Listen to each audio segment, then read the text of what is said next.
הקלטות מטלטלות שהביא ערב במהדורה אלי הירשמן חושפות את בלוף החוק מגיוס. אם תהיתם איך יכול להיות שהאדמו"רים תומכים בחוק שיגייס אלפי חרדים, הערב בהקלטות קיבלנו את התשובה. הם לא רוצים לגייס חרדים, הם רוצים זמן. בזמן הזה התקציבים יחזרו לזרום, מקסימום בג"ץ יפסול, אבל אף חרדי לא עומד להתגייס, כך לפי הדברים שלהם.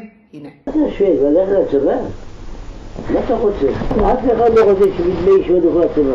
אף אחד לא רוצה. מה שעושים בכנסת, זה עושים להציל הצלה זמנית. בזה שאם לא יהיה יותר גרוע. אנחנו לא נצא, הם חושבים שאנחנו נצא שהם ימלא את היד חד וסלום. בסוף החוק ייפול אחרי 5 שנים, אבל הרווחנו שנים.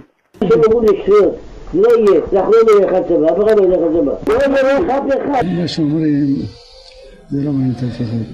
אבל בפועל ראשי ישיבות, אף אחד לא שייך אף אחד. הם רוצים לבטל את כל הגזרות שיש כל דיני ממונות שיעשו אותם עניים מרודים.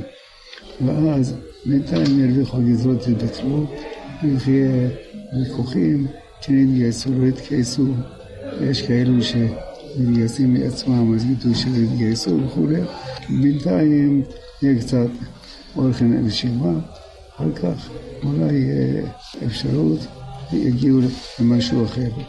אז רוצים להרוויח זמן, זה הכל.